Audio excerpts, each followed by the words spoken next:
on 5. Tonight, we take a closer look into Alabama's controversial death penalty. It just recently survived a legal challenge. The state Supreme Court ruled it constitutional. News 5's Alan Carter talked with people who represent both sides of the issue, including a very passionate district attorney. Even more than being Democrat or Republican, there are few things in this country as divisive as the death penalty. It's kind of harsh for me. I don't know. More against it, I think, than for it. If they're proven guilty, then yes. That's what I believe in. I'm not for the death penalty. I just think it would be the best thing to do, an eye for an eye, tooth for a tooth. According to a recent study, for the first time in 45 years, less than half of Americans now agree with capital punishment. Because there could be a lot of situations where society may agree and say that, hey, this person should die, and they may very well be innocent. Even two friends we came across sharing a meal weren't sharing opinions. Nancy Wilkinson says two of her family members were murdered. Basically, I'm for it, but that's just me. As you know, I feel strongly about it because, like I said, I've experienced it firsthand. But Matt Shippen says his father used to counsel inmates on death row.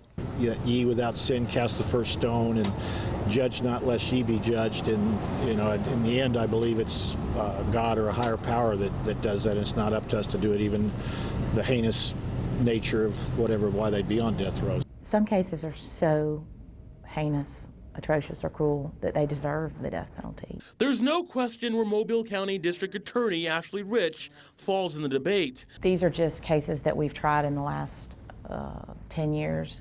Even after the verdicts have been read, she still keeps the victims' files close by, a reminder of who she's fighting for. These were all senseless acts, horrific killings, in some situations 2 or more people, in some situations gruesome, bloody deaths. That is exactly why we have the death penalty in the state of Alabama. However, the statute recently came under legal scrutiny, but upheld by the state Supreme Court. Rich admits things would be simpler if the final say came from a jury, as opposed to the current system where a judge can overrule to impose a death sentence or even take it away. Because that is the law, that is how we are conducting business. Personally, I think that we shouldn't have judicial override in the state of Alabama, that our legislature should amend the death penalty statute, and whatever a jury recommends is what should stand. That would make things cleaner and simpler. Rich says she understands the disagreement, but firmly believes in some cases it's the best option for justice. In all those years, it's never gotten easier. It's not easy to do. Prosecuting a death penalty case is emotional, and there are no winners. There are no winners, but it's our job.